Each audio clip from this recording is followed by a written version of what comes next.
Hello friends, in a daily life, we feel the effect of gravitational force very easily. If I drop any object because of gravitational force, that object would come to the ground. But we haven't feel this much easily the force which is a million times powerful than the gravitational force. And friends, this force is electromagnetic force which runs our brain as well as our heartbeats. Electromagnetic force is universal, and even I may say without electromagnetic force none of the living as well as non-living object could have survived. Pura ka pura electromagnetic theory is a masala movie which has a romance between charges, takrar between charges, dancing of waves and fighting between fields. So friends, be ready to feel the field. We would start electromagnetic with static electric field and static magnetic field. So what do we mean by static fields? Static means electric field and magnetic field, they don't vary with respect to time. So first, we'll start with a static electric field. To learn static electrical field, let us start with stationary charge carriers. So friends, consider a positive charge carrier and a negative charge carrier. What do we know? If I consider any charge, it has some area up to which its effect can be felt. If I consider a positive charge, so up to certain region, its effect can be felt, and the region up to which its effect is felt is known as its electrical field. In the same way, for a negative charge also, there would be a certain region up to which its effect is felt. Difference is, for a positive charge, electrical field is out of the charge, and for a negative charge, electrical field is moving inside the charge. And friends, this electrical field is a 3-dimension. So now let us check what would happen if I make these charges come closer to each other. First, I am taking these charge carriers are apart from each other so that they are not influencing each other. But now if I make them come closer to each other, after some distance, both of these charges are attracted to each other. So now let us consider another case where I have a positive charge on one side and a positive charge on the other side. Both the charges are having their electrical field out of them. Now if I make them come closer to each other, after some distance they repel each other. So what we have learned over here, though charges are having electrical field around them, it is up to certain distance where the effect can be felt, and like charges repel each other, whereas unlike charges attract each other. So friends, do we have any other practical example of this? Yes, definitely. We have a capacitor which has a positive charge on one side and a negative charge on the other side.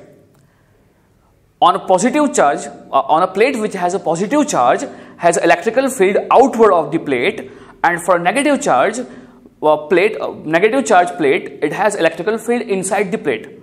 So a capacitor is going to confine electrical field between plus and minus plate, and direction of electrical field would be from plus to minus. Let us consider another example, which is a diode. In case of a diode, what do we know?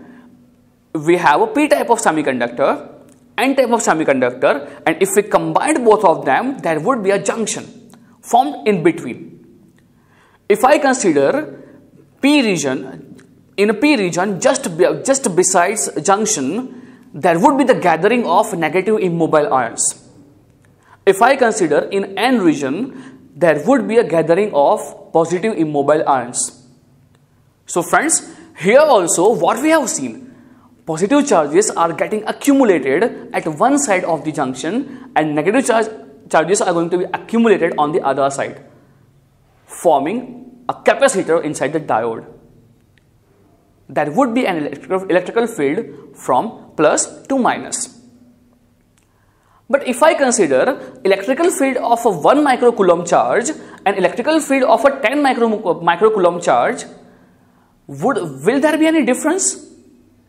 Exactly. There would be a difference. 1 microcoulomb charge has a weak electrical field compared to 10 microcoulombs charge. So ultimately, friend, we need to find for a capacitor how much electrical field is confined, and even for diode also how much electrical field is there inside the diode. And because of this, we need to learn the ways by which we can find intensity of an electrical field.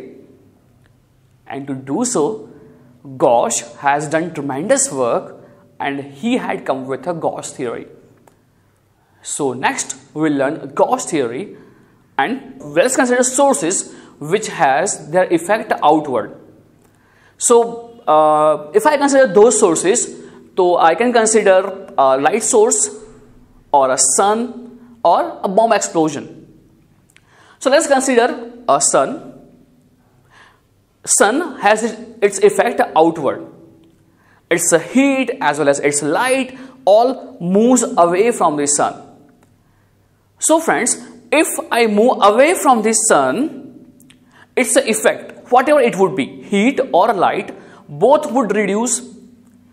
So one thing what we can conclude from here, as I move away from the source which has its effect outward, and that's so isotropically in all the dimensions, as I move away from the source, its effect decreases.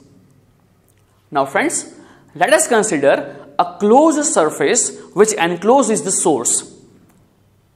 So we may consider a light source, a LED, and it is at the center of a plastic ball.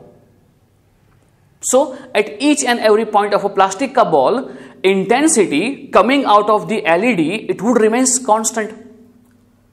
But if I consider the other object, another closed surface, which would be a football ball, which is concentric with the LED as well as a plastic ball, again on each and every point of a football ball, effect felt by the LED light source would be equal.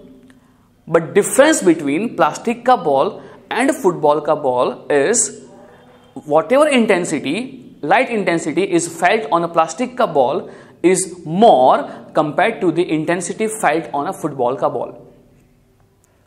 So this is the clear example of decreasing effect as we move away from the source.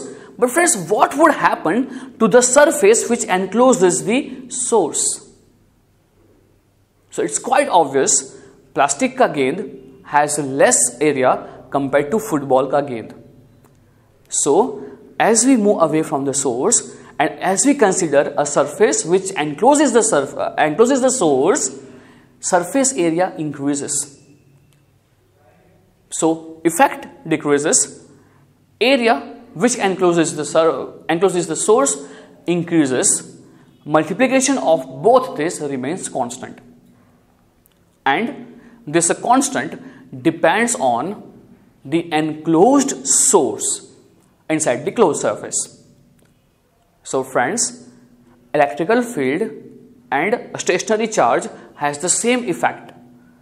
A stationary charge has its electrical field coming out of it in all the three dimensions, and here too, as we move away from the source, its effect decreases and area encloses the charge increases.